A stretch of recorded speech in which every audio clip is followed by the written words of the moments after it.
You're taking raise out of money. What? About 16 minutes. So you here on Pretty good Friday. like leave where you're there? Full time. Those spots. How's business? Like, we'll be here 3 hours. Wow. Nope.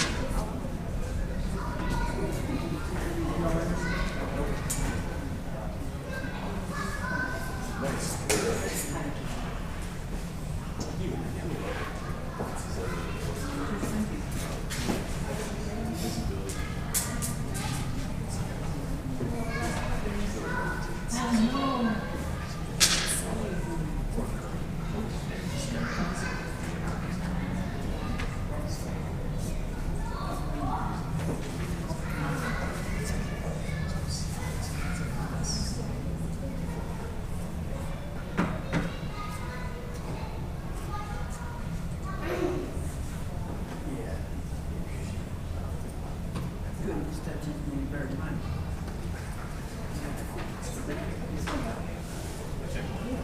Shoes up?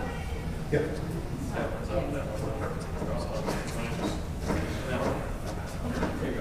This one's already over. You ready? No, no. No, you're good. So they're both there. You're good. Right, yes.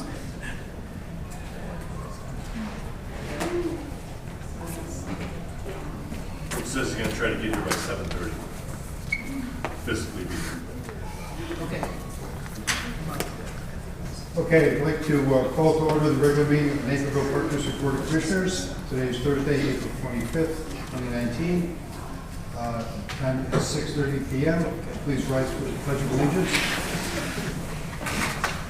I pledge allegiance to the flag of the United States of America and to the republic for which it stands, one nation, under God, indivisible, with liberty and justice for all. Would you call the roll, please? President Riley? Here. Vice President Shannon? Absent. Commissioner Carlson? Here. Commissioner Egan? Absent. Commissioner Ensign? Here. Commissioner King? Absent. Commissioner Todd? Here. Okay. President James not been able to join us. Do we have anyone? Here's Mike King. I know we have a presentation this evening. Do we have anyone else signed up to speak? We do not. Okay. Then in that case, I'd like to move on to the presentation and see the slide on in front. Do you want to ask about management developer? I'm sorry? Management developer? Did you ask me? Just did. Oh, never mind. I didn't hear it. So the mad scientists are here again. So I ask Mira, Anjali, and Dia to take us through the presentation.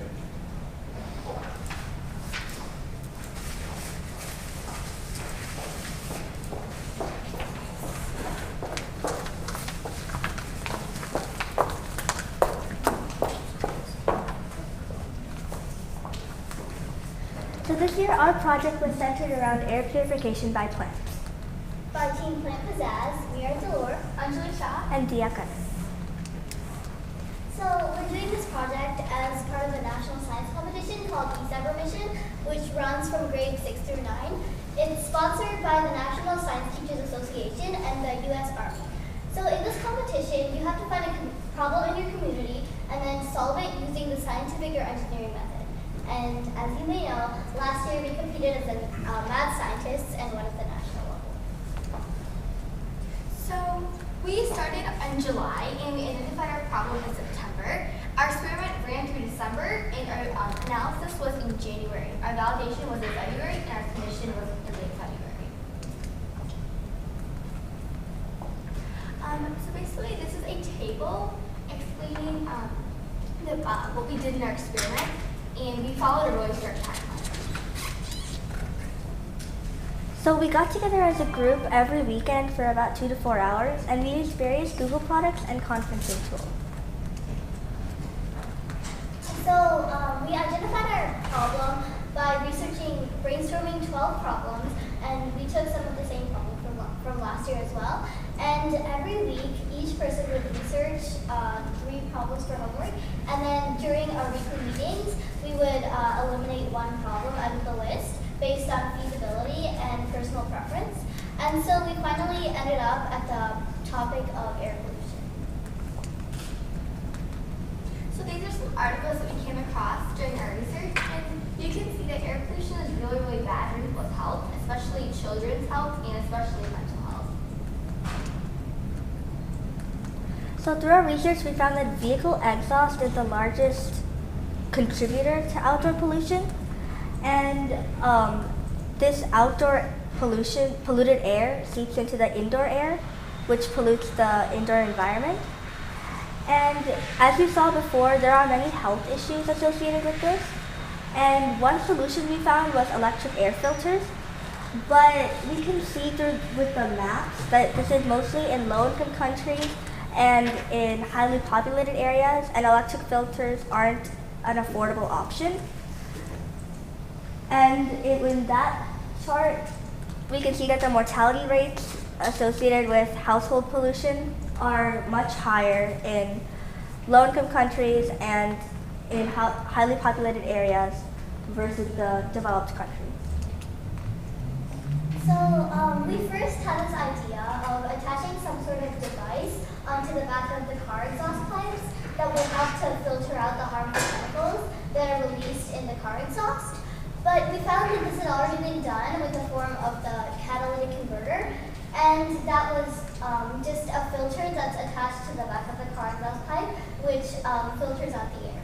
And so we looked at the mechanical air filters, but then we found that they were very expensive and not really available for low-income countries, and that they also use electricity.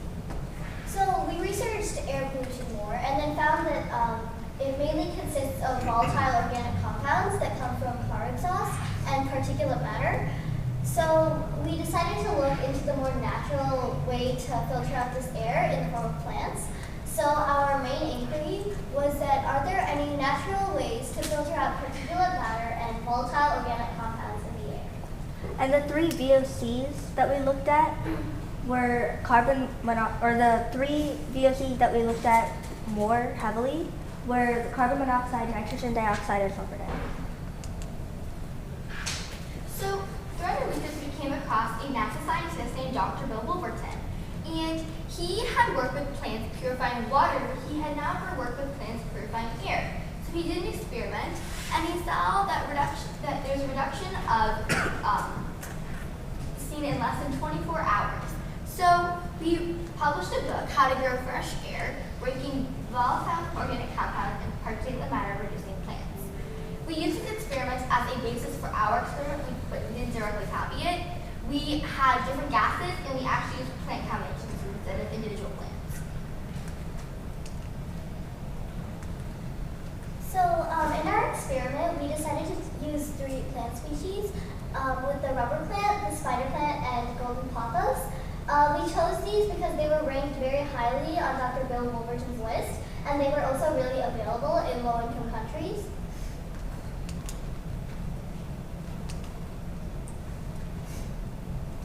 So to simulate the outdoor and indoor polluted environment, we set up a fish tank, and we inserted our polluted air into the fish tank.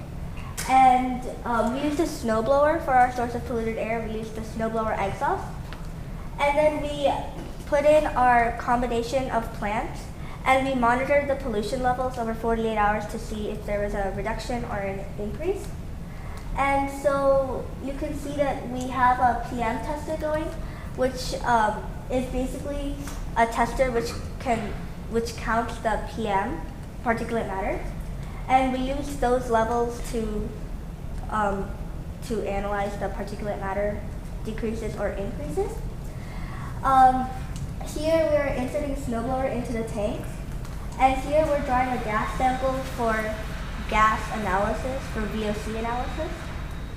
And this is a picture of when we inserted too much exhaust into the tanks, and the PM testers are reading 0, 0 because they can't count that high level of particulate matter. So we had 3 hypotheses during our experiment. Our first hypothesis was was using different combinations of plants will reduce the particulate matter count in a contained polluted setting with exhaust. And our second hypothesis was using any combination of plants to reduce the volatile organic compounds in a contained polluted setting. So we also wanted to test allergens because they're a main part of air pollution. Sorry. So we used our third hypothesis, which is that any combination of plants will reduce the particulate matter count with lycopodium powder, dust, and dog hair presented in a contained polluted setting. And just to clarify, lycopodium powder is basically like a substitute for pollen. So we did separate allergen tests from our plant tests. And the reason we did allergens was because this is the main pollution issue in developed countries, and so we also wanted to see how to reduce pollution in developed countries. So the independent variables in our experiment were the 3 different kinds of plants we used, which were the rubber plant, spider plant, and golden pothos. Our dependent variables were the different pollutants which we tested, which were the particulate matter, the volatile organic compounds, the exhaust, and the lycopodium powder, dust, and dog hair, which we combined to make our allergen mixture. And there are many controlled variables, including the size of the plant, the same fish tank, the same container, and the temperature in the room was controlled as well. So when going through our experiment, we made sure to take the correct safety precautions. So we, as you can see in that picture, we made sure to wear masks and goggles when working with the harmful chemicals and the lycopodium powder. And we also did all of our testing in a chemistry lab with a professor overseeing our experiment. And we did this near a gas hood in the chemistry lab so that the exhaust from the snowblower would not contaminate the air in the lab.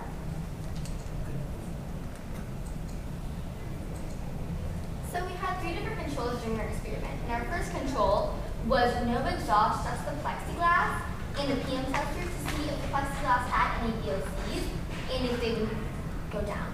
And our second control was exhaust and the plexiglass with the PM tester to see if the exhaust would go down by itself. And then the third control that we had was 2 pots of soil, exhaust, plexiglass, and a PM tester. And we wanted to see if the pots of soil would help to bring down the exhaust levels.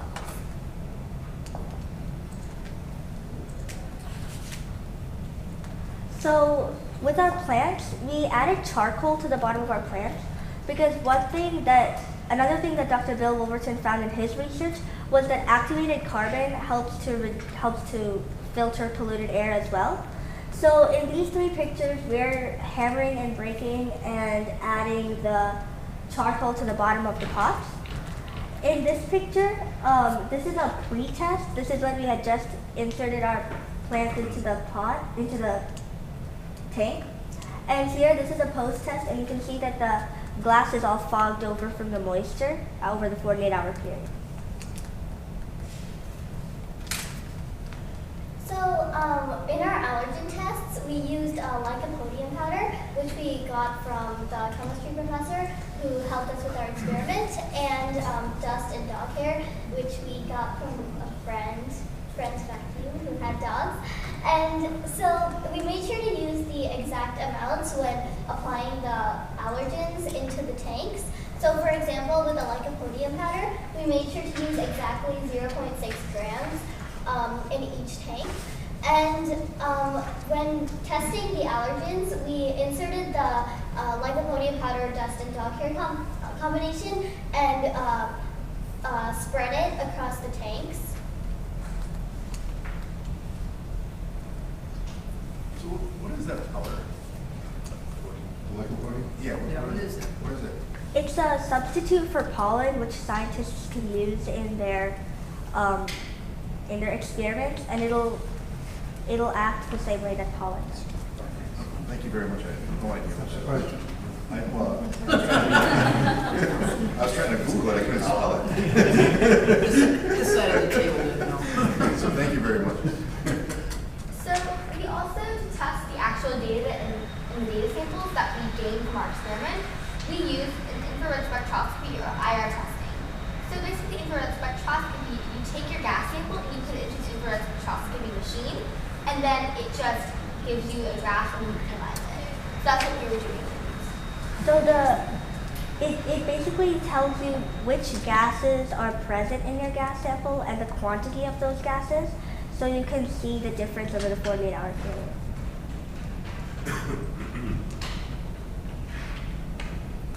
So our first hypothesis was that using any combination of plants would reduce the particulate matter count over 48 hours in a contained polluted setting.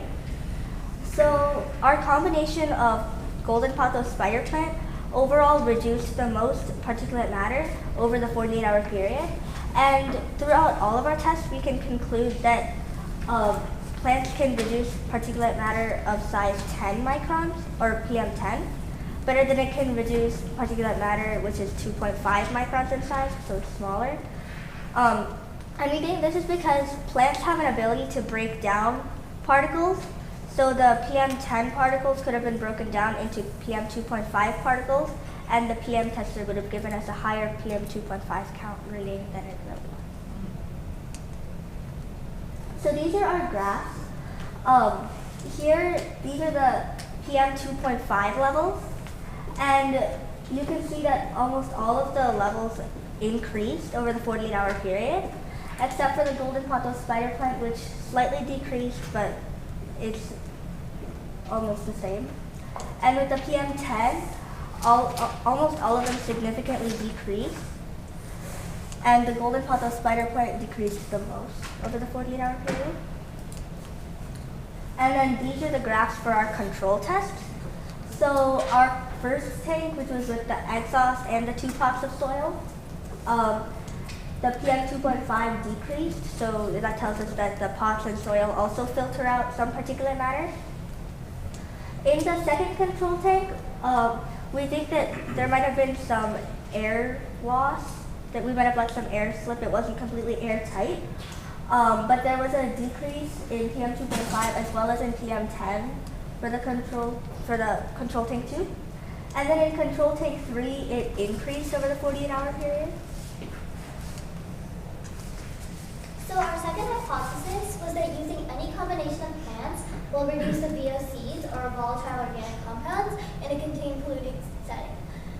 So we concluded that plants of the same species do not reduce the VOCs in a contained polluted setting, but a combination of 2 different plant species will reduce the volatile organic compounds.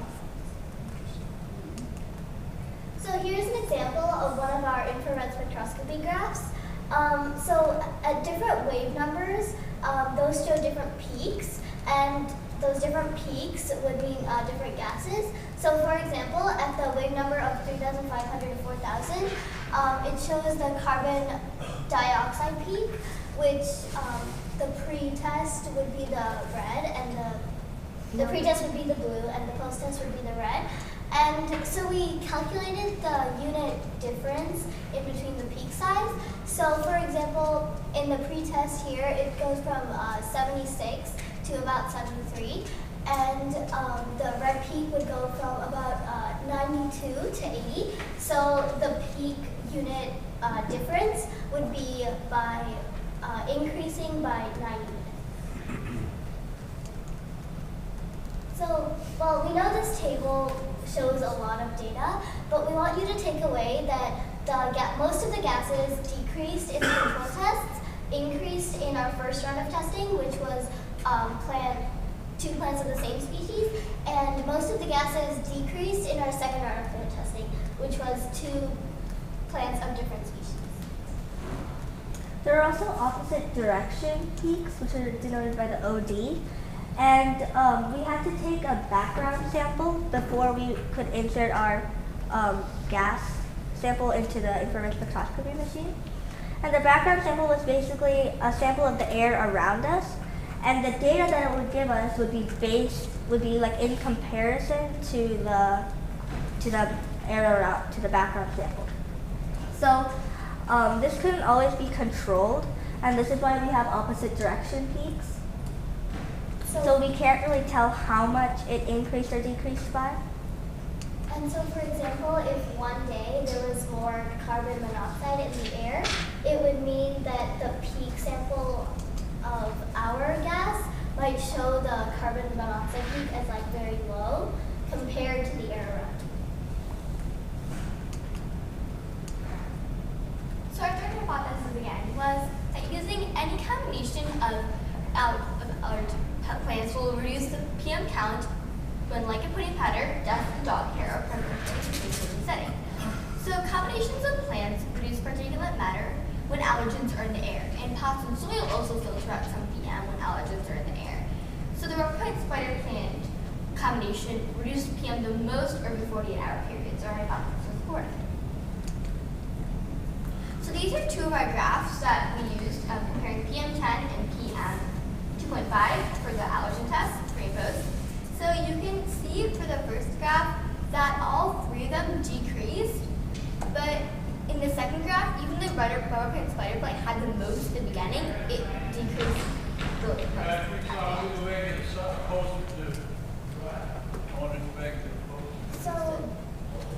So these are also our home tests. We also wanted to apply this further by applying it to our houses. So we each went home and did the same thing that we would do for testing. We put a left PM tester in a room for 48 hours and took a beginning reading, 24-hour reading, and 48-hour reading. And you can see that the rubber plant spider plant decreased the most over the 24-hour period, but increased a little bit over the 48-hour period. But relatively it stayed the same and was the lowest among all three of the plant combinations. And for the PM10, it did have the least, but in the end, also didn't have the least amount of PM10. So just to clarify, we took a pre-test reading, and then a 24-hour reading, and then a 48-hour reading for this particular test, but we didn't do the same with the lab test. So that's why there's like 3 on. So some limitations in our experiment were that we couldn't go in every 24 hours to check how much chemicals the plants had absorbed. And also the background reading was not consistent, so like if the air around you was very like high in carbon dioxide on a particular day, it would show up as very low. And we also aren't really sure if our tanks were airtight, so we can't really draw any conclusive data. And then the pre-test levels also were not really consistent, and we only had time to test once.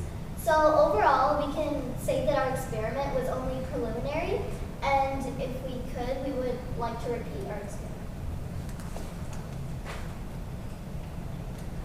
So our final findings were that the combinations of plants will all reduce volatile organic compounds and the particulate matter count over 48 hours in a contained polluted setting, and that plants of the same species and plant combinations both reduce PM and VOC, so it's not just plants of the different species.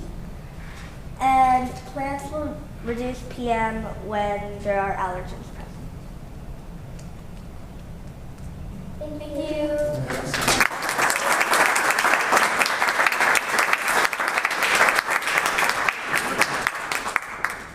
Any questions? Again, I'd just like to say, first of all, it's clear that you're very thorough and very well thought out in the methodology you used. I'd also like to say that you do an excellent job on presentation. A lot of people that do presentations with PowerPoint, all they do is read off the material from the screen. And you didn't do that. You used it to support what you were saying, and it was very effective. So, excellent job. Thank you. Thank you. So how did you do in the competition? We actually had some local competition right at our school, so we did not make it past the state level. Okay. So what's next? We'd like to test our data again. The so same that one you we were just could saying before, test. okay. Good. Like to see you back here. Yeah. All right, thanks. Great job. Thank you very much. Thank you. Thank you.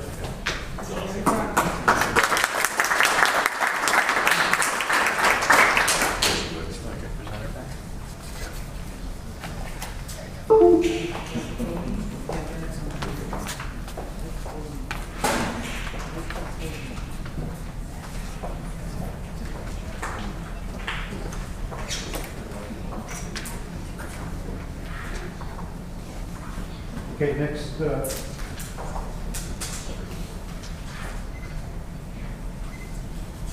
next item on our agenda is the consent agenda. Are there any items to be removed from the consent agenda?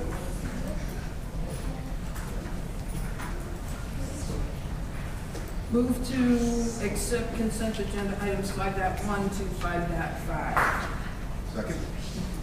We have a motion and a second. Any discussion? This is a roll call vote. Could you call the roll, please? Commissioner Todd? Yes. Commissioner King? Yes. Commissioner Egan? Aye. Commissioner Ensign? Yes. Commissioner Carlson? Yes. President Riley? Yes. Move to approve the consent agenda items 5.1 to 5.5. Second. We have a motion and a second. Any discussion? This is a voice vote. All in favor? Aye. Opposed? No.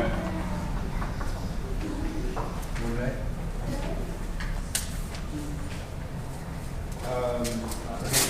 Finished business. Now we'll move on to new business and discussion items. First, start with the 95th Street Community Plaza. Yes, at the February workshop, we discussed the naming of the new pavilion, part of the 95th Street Community Plaza, to be the Wagner Family Pavilion. The 60-day review period is winding down. Based on that, the next steps, we plan on bringing a resolution to the park board for consideration of the official naming of that new pavilion to be Wagner Family Pavilion at the May 9th meeting. I'd also like to report at the April 11th park board meeting, there was approval of the first phase contract for the 95th Street Community Plaza. The contractor is moving forward with staking, fencing, and you're going to see quite a bit of activity out at the site. Also, the second bid package, which is essentially everything else besides the infrastructure and earthwork, that's currently out for bid. We plan on bringing that in for bids, bid opening next Tuesday. And we plan to bring contracts to the board for consideration at phase 2 at a meeting in May. So just some updates there as it relates to the 95th Street Community Plaza.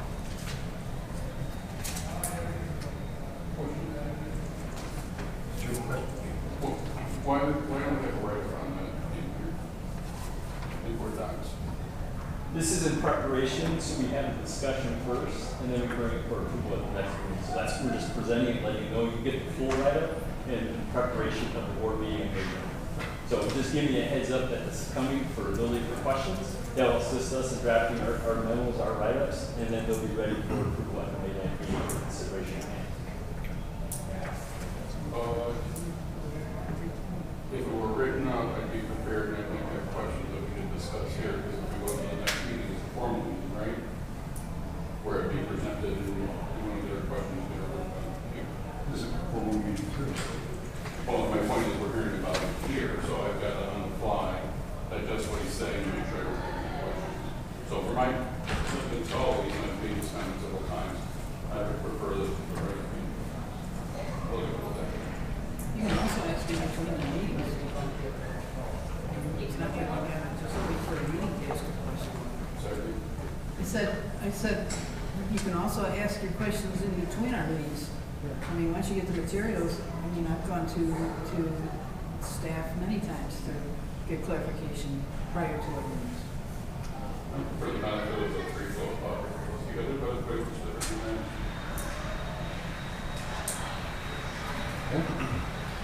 Next is Fort Hill Activity Center Studio Expansion. Yes, just a few updates as it relates to that project. As earlier tonight, the rejection of trade packages for rebidding, carpentry, casework, athletic, resilient flooring, and electrical were rejected. We're in the process of rebidding those, and we intend to bring contracts to the board for approval at a meeting in probably May 23rd meeting. As far as having additional information, we're just letting you know it's coming your way. We don't have all the information we prepared in a memo to share with you at this time, but we will have it as part of your board packet for consideration. Also, I'd like to talk about the work itself as part of the Fort Hill Activity Center Studio Expansion Project. As the board approved the major package of the steel and the precast concrete and the glazing. Several packages have already been approved via board meetings through the contract approval process. The first phase of work will be foundations, for the installation of the stairwell as part of the sewer expansion project, and we start seeing activity around here in front of the Fort Hill Activity Center about mid-May. The intent of the project is to be wrapped up in August in time for the busy fall program season. We just want to let you know we're moving forward on that project. And then lastly, we intend to, just similar to when we built this project, working with the construction manager, White Construction, we will have a change order for you in consideration. Essentially what it is to lock in the greatest maximum price for the project, as well as the general conditions fee, which is all part of the process that we follow as a park district when we built this facility. Same thing, after the bidding phase, we bring a change order to the board for consideration. We plan on doing that in May 23rd. Next is Wolves Crossing Community Park.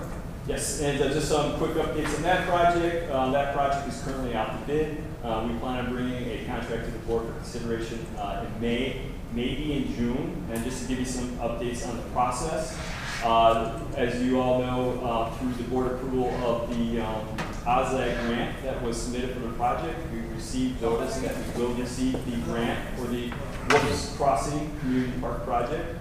And the intent is to execute the grant agreement before a contract is presented to the board. So we're hoping to receive our grant agreement any day now. Once that is received and executed, then we could move forward with the approval of the contracts. But everything is in line and on track for the groundbreaking event, which is slated for June 19th. Also part of the Wolves Crossing Community Park project, just some updates to be on the lookout for future meetings. Of a project this size, we have to bring in new electrical power, just like when we built the Nike Sports Complex expansion project. We had to bring in power into the site. Working with the city of Naperville, we'll have what they call a facility infrastructure charge, which will be wrapped up into a letter from the city and a memo, but that will be probably presented to the board for consideration if not May and June. So it's coming your way. And then lastly, we're working closely with ComEd for easements to bring in a water line, as well as the trail connections to Wolves Crossing Community Park to the south. So you might see some easement agreements to that effect coming your way as well. Next, Knott Park improvements. So Knott Park, as we discussed at the Park Board workshop last month, the idea of the circle drive on phase 1, and then also ADA accessible pathways. We wanted to present the idea to the board. There was a consensus from the board to further pursue that idea, and so we shared that with Community Unit School District 203, who recently met with their board actually on Monday evening this week, and their board actually approved a first amendment to the IGA lease that our board and the school district approved last November. And essentially what that allows for the construction part of the construction project that the Community Unit School District 203 is building the softball field at Knott Park starting mid-July of this year, that they will also build the circle drive and ADA pathways that we discussed with the board last month. So I want to let you know that because at the May 9th meeting, you'll see a ordinance for approval of the first amendment coming your way. So just a quick update on that. And then secondly, we have a graphic we'd like to show. As one of our goals as part of the Naperville Park District for 2019 is to review and consider improvements for Knott Park. Zoom out one instead of I think that's just fine. That's perfect. Thank you. So as we discussed earlier, and included in our goal is the proposing synthetic turf field at Knott Park, and we want to share this with you as a board. This is what we call a phase 2 improvement for Knott Park. The synthetic turf field area that you see there is approximately 125,000 square feet. Also, you see there's bleacher pads for bleachers, ADA accessible pathways, and pickleball courts for 4 courts, very similar that we have at Nike Sports Complex, and we will have soon at Wolves Crossing Community Park. But we want to present this concept to you tonight. It's something we've been working on, and then I'm also going to hand this over because this is based on needs for programming and recreation. And so I'm going to hand over to Brad to speak a little bit about that as well. So the improvements that we're looking at with phase 2 of Knott Park would actually be a potential partnership with School District 203. We've been in discussions with their administration regarding the school district's needs for athletic field space, as well as looking at our own needs for athletic field space. And as we've worked through those discussions, the need for additional synthetic turf space has continued to come up. This would be structured if we were to move forward with a partnership very similar to some of the other partnerships, strong partnerships that we have with School District 203.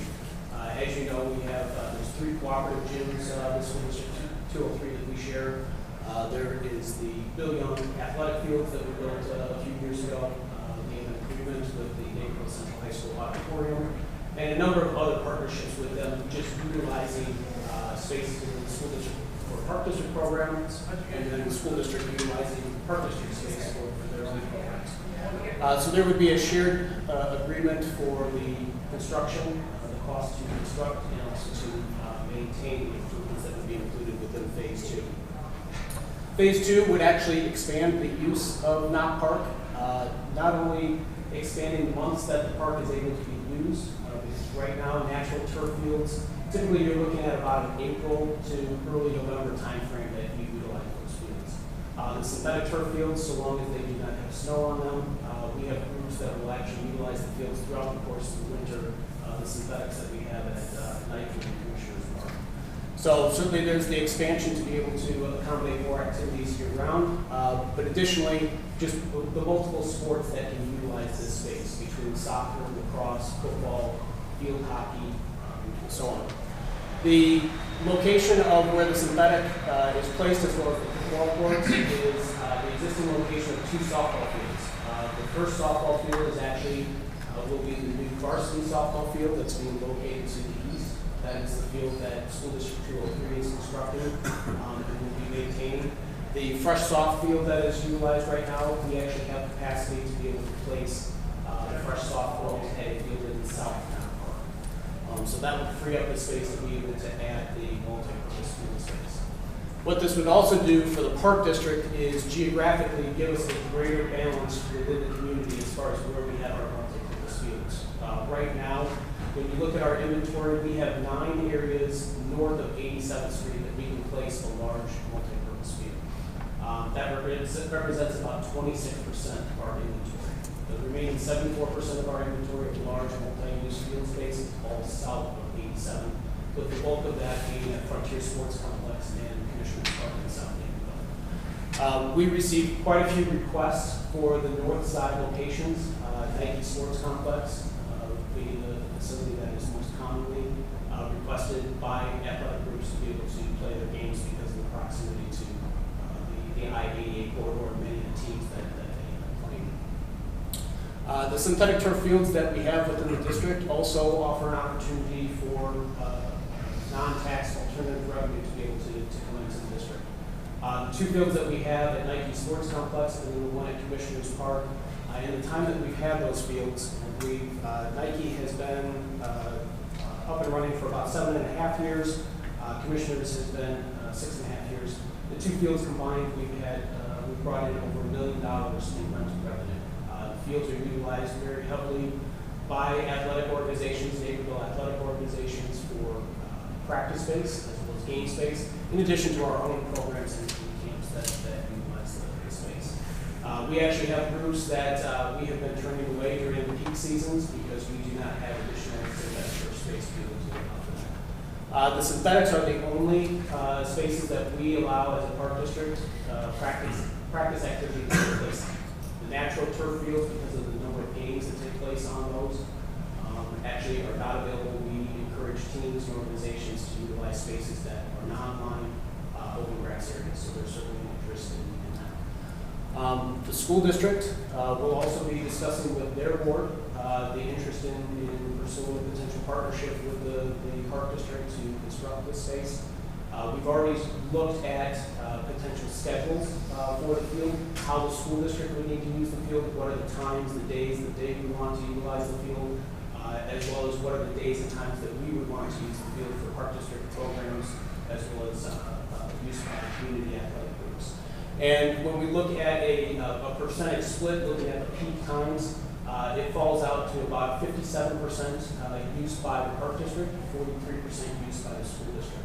So if we were to move forward with a potential partnership with that, that might be one of the factors that we utilize in determining what that cost share will be, as well as the ongoing maintenance costs will be associated with it. So in addition to the synthetic turf, there are the 4 pickleball courts.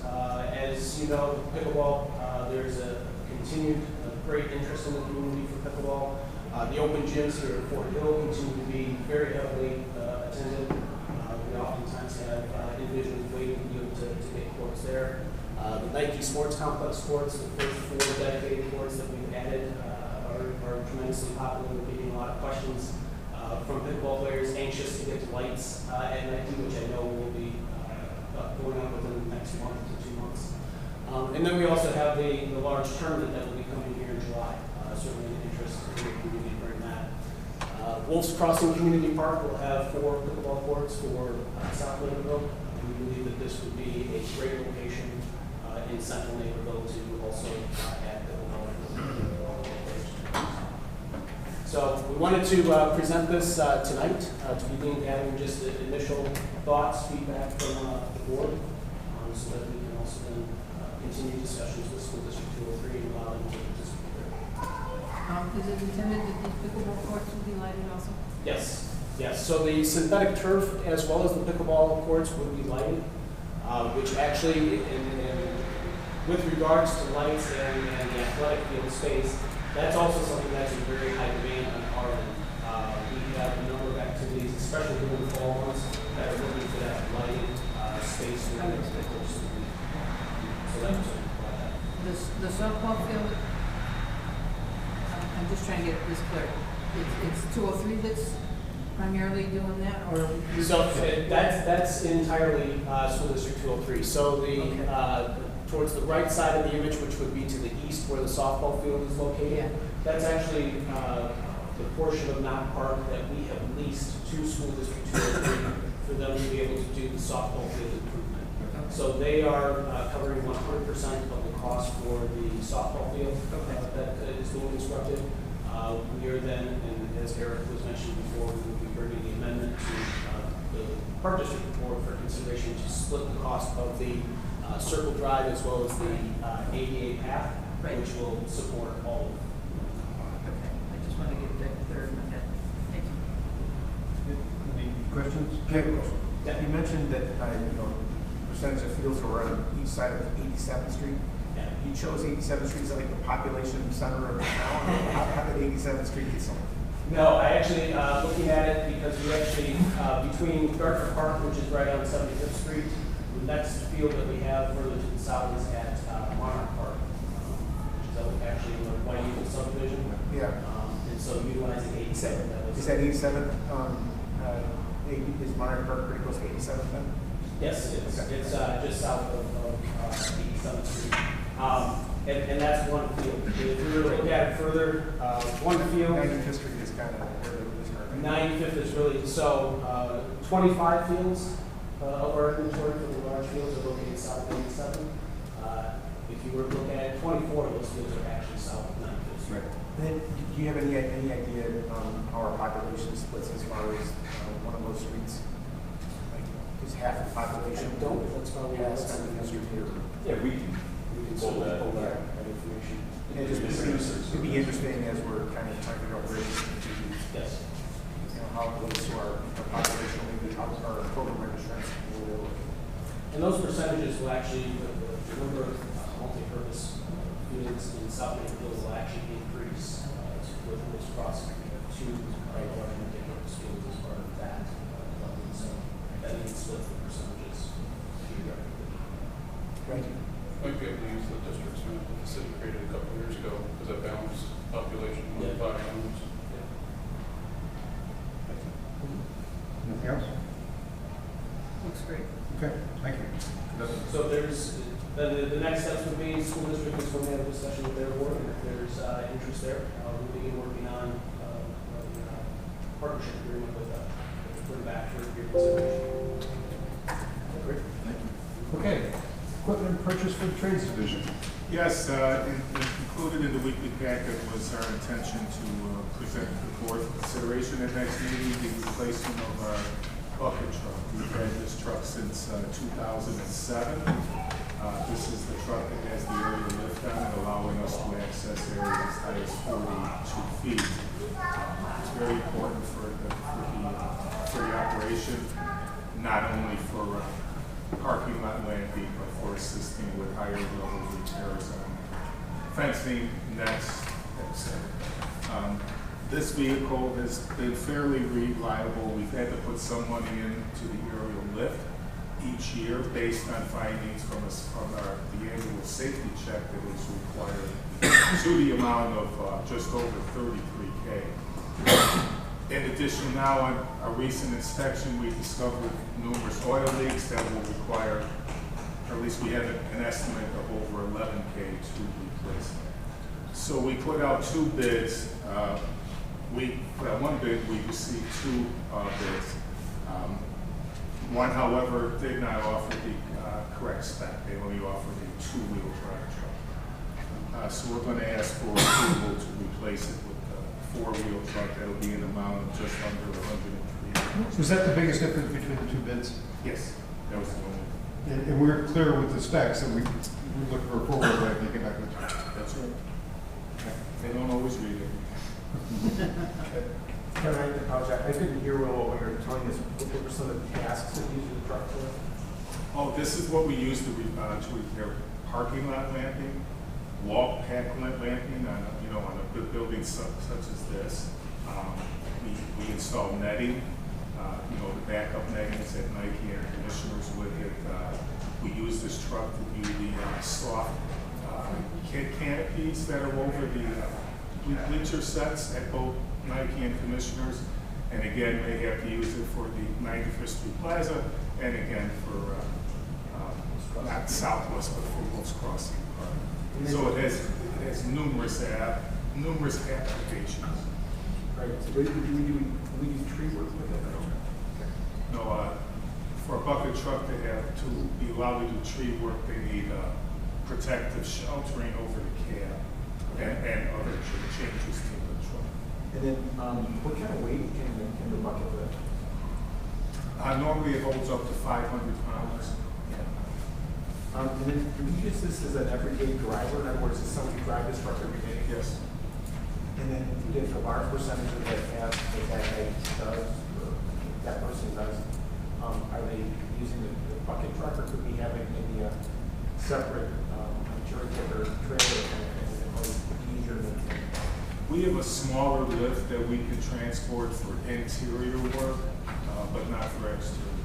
It's more like a hijack used for the interior. Correct. It's not a hijack. Correct, yeah, like we have a scissors lift here that remains on site here. Sure. We also have a smaller genie lift that we can bring into more compact places that the larger lifts can. I happen to be a little bit familiar with some of those, and I looked at some up online, but there are lists that we own behind the truck. And they seem to, run on a line between $250 and $1,500 a foot, as far as the lift, it says 42 feet. Right. So, be roughly around 40,000. They have a separate, on the average, you probably find it less and higher. But I just was curious if the wear and tear on this thing is because it's being driven around the places it's not really needed, or if the wear and tear, that might be a better investment to separate the truck from the Yeah, well, you see, the challenge with these open hines is they can't get to every place that we would need to get to.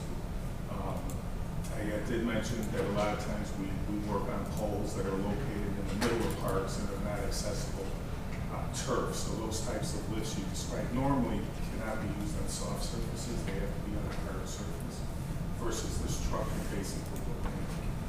Yeah. Okay. Any other questions? Thank you. Okay. Asphalt emulsion and striping. Yes, I asked to have this added because we opened bids today.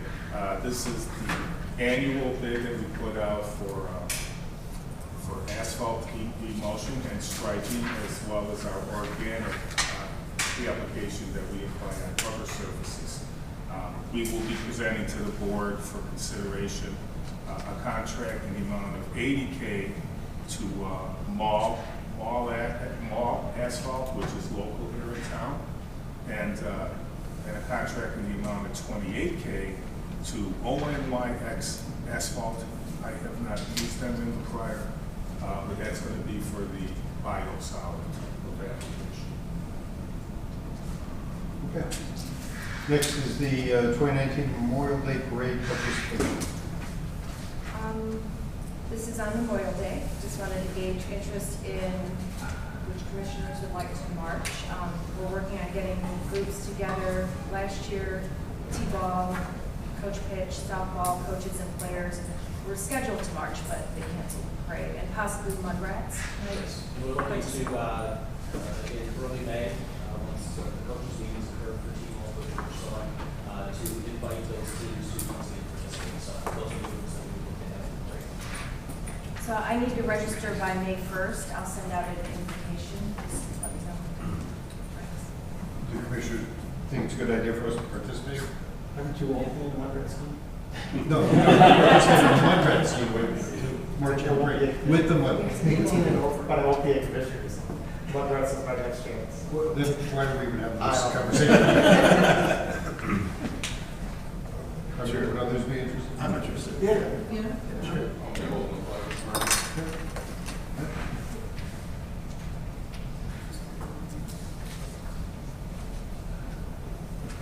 Okay, next we'll move on to departmental updates. First is administration.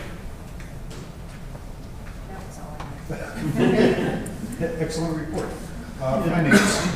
So we started kick off a little bit with our developing our budget calendar internally still for 2020. So that's in the works. And also everyone's working on a non-tax revenue plan. So once we have a first draft of that, we'll run it through the finance committee, get comments from there, and then bring it to the board for presentation. And then upcoming months, or a month or so. And then we're all finished up with the 2018 audit. Jeremy Link has always an excellent job for the whole year. We had no audit adjustments. Everything went very smooth as far as management letter comments, just the standard GASB comments, nothing regarding any internal control weaknesses or issues. So really pleased about that again. And someone from LNA, probably Jamie, will be at the May 9th board meeting to do the presentation, official presentation for the audit. Thank you. No report from Human Resources. Next, Omar, Information Technology. All right, so we're getting ready for the season. I know it sounds like it's not that far away, but it really isn't. We're getting ready for the Riverwalk Cafe opening. We just set up the visitor center. Beach is next on the list, and really just working with staff, making sure everything's accessible, everything works for them, and that's pretty much what's taking up a good chunk of our time this time. Samara, Marketing Communications. All right, thank you. Well, I have a little bit of show and tell here. I don't think I have enough for everybody, but I have enough for all the commissioners. As those are going around, I have a quick update on where we are with our hiring for a graphic designer. We have extended an offer to, his name is Chris Deline. He actually has Park District experience. He's coming to us from the Lombard Park District. And he starts on May 6th, and I think he's going to be a great fit, very addition to our team. The second thing, which relates to what I'm just passing around now, we're all about continuous improvement, especially as it relates to the program guide. And if you remember, late last year, we hired on our publications designer, Carol, and she's doing an absolutely phenomenal job. And what she's been able to do, in addition to bringing the program guide back in-house and figuring out how ActiveNet works and making all these improvements, if you look at this staple sheet here with the orange page on top, this is a comparison for you. So the top page is what the table of contents of that initial page of the program guide looked like in spring. The second page is the new and improved table of contents, which is augmented content. It's obviously a lot more information. We did find out through our focus groups that we conducted late last year that people felt like they needed a little bit more direction, like what do you guys have, and yeah, we kind of know the mainstays, but kind of help us navigate the guide better. So the information that's in the table of contents, there's a lot more detail, and we also have along the right-hand column is what's new for that season. So this is a new format going forward. We're very pleased with it. We'll be interested in getting feedback, not only from the board, but our residents as well as we move along. The second page, the single page here, as you know, for about the last year or so, we have been implementing, instead of producing raised letter in the program guide, which still goes electronically to everybody, we've been having an infographic. And kind of looking at last summer, and the weather wasn't that great, and there's a lot of other newer amenities in downtown Naperville, with the hotel and all the new restaurants. What we're trying to do is get people back to the Riverwalk, back to Rotary Hill, and finding their summer fun. So this is just kind of a fun way that we're promoting. You know, find your summer fun at the Riverwalk, all these kind of neat amenities and fun things to do. It's not only going to be in the program guide, we also are going to distribute it via social media and have a website and a number of different channels too. Just kind of get people thinking about summer and what they can do outdoors and go a little bit west. So just wanted to share this. I like the marginal cabin. Yeah, we're. Yeah, great design. That's all I have. Thank you. Parks and golf. Yes, I'll start with golf first. We got a little late start this year. We didn't open up Naperville until March 21st and Springbrook until March 22nd. So consequently, our March numbers were a little short. But I'm happy to report that April is much, much better. We plan on hitting our targets at Springbrook, maybe just slightly under at Naperville. So that's fairly good news. Overall, the course conditions are very good. We came out of the winter fairly well. There's still some fairway improvement needed over at Springbrook, but with the good weather here, it's starting to improve. Our season reserve tee times were consistent and evenly increased by one group from last year. We hosted our first tournament, Partner Best Ball at Naperville. Participation was up over 50% with 150 players coming to that, so that was really a success. We also hosted our first junior golf-a-palooza. This was hosted Saturday, April 20th at Springbrook. We had over 100 children and their parents participate. They were given free range balls, the opportunity to swing and hit balls and work with our pros and hear all about our junior programs, and that's going to lead to more participation there. And we even gave away 156 free hot dogs. So that's it for golf. As far as parks is concerned, this is our first full week of all of our crews out in the parks, mowing and trimming. We've been out scattered the previous couple of weeks, mainly doing some of the athletic fields. But the athletics have been in full swing now for up to 3 weeks. Offering some challenges with the way the weather's been, but overall, we hope in the next couple of weeks they will start to dry out, and we will have less cancellations. Also, if you drive by the beach, you'll see it's near level, possibly by Saturday. So that's also an exciting time of year to start seeing everything take hold there. And that's what we get. Okay, planning and development. Yes, so in the months of March and April, there was an online survey for selecting play equipment for the Riverwalk Jason Playground Park. This is a new process for the Naperville Park District. We implemented earlier in the year for Three Meadows Park and Heatherstone Park playground renovations. Just some data we collected from the process. A total of 608 residents submitted their feedback to the Park District part of the process. This is the most I ever experienced and gathered for input on a playground selection process. A total of 202 individuals submitted a comment in the open field on the survey, so we got a lot of qualitative feedback. For instance, a lot of popular items such as swings and the roller slide were requested to remain in the proposed design. Many expressed an interest in keeping the playground ADA accessible and inclusive, which we do, part of the Park District. And shade and seating were not noted as a high priority, as well as keeping younger users in mind. So all this data input received was taken into consideration in the final design.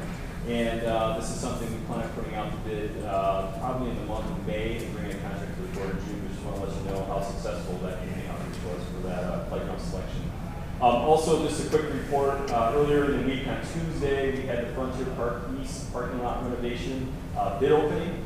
We received 12 bids. The low apparent bidder came in at $273,000. The high was at $422,000. It's well within our budget of $440,000. But just want to let you know that we're receiving bids and we're receiving a contract for that in May. And lastly, part of our 2019 capital budget, one of our projects is to conduct a study of the facility, the North Maintenance facility that we have where Kevin's folks work out. And this is something we plan on discussing at our May workshop, on May 23rd with the board, as well as before that, Parks and Rec Committee meeting. But since we're going to be discussing that topic, and the idea is possibly meeting at the May 23rd meeting at the admin boardroom at the lower level, so afterwards we can do really helpful in going through the line items and various sections of that facility that we identified as part of the study and explaining that to the board and presenting to the board. So we're suggesting that consideration for the board to host that meeting at the admin boardroom on May 23rd. And that's it. Recreation. Yeah, we're in the midst of a busy week. We have a work week here in Naperville, a number of volunteer projects as well as projects activities that take place with community partners this week. Just a reminder that this weekend on Saturday, we have our shred event here at the Activity Center from 8 a.m. until 11 a.m. We've got 2 trucks that are coming in for that, so we'll run from 8 a.m. until 11 a.m. or until both the trucks actually fill up. And then after that, in the afternoon, in the gymnasium, we have the fair from 1 until 4 o'clock. And that really concludes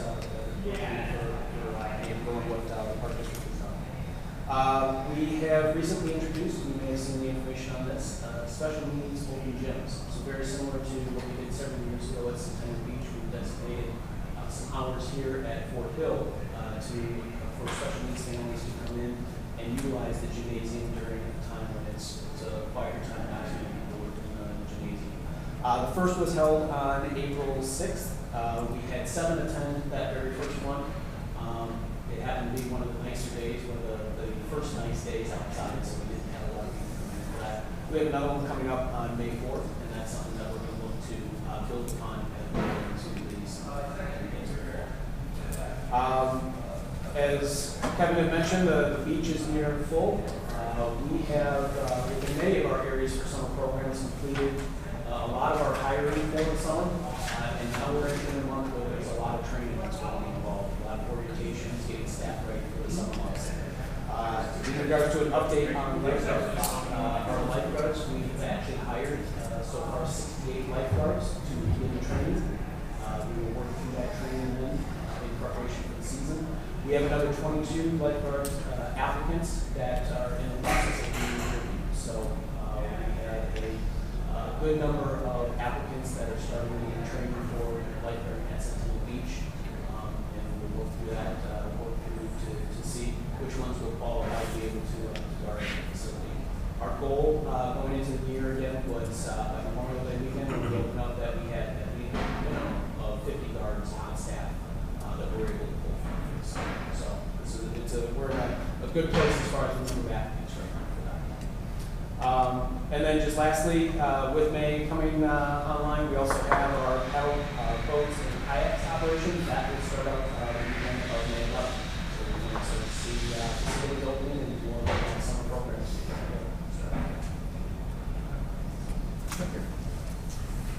Next item is future meetings.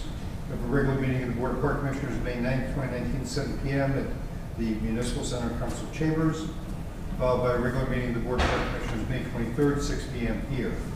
Next item on our agenda is executive session. Move to adjourn to executive session to discuss security under section 2C8 of the Open Meetings Act. Second. Motion and second. Any discussion? Would you call the roll, please? Commissioner Todd? Yes. Commissioner King? Yes. Commissioner Carlson? Yes. Commissioner Egan? No. Commissioner Ensign? Yes. President Riley? Yes.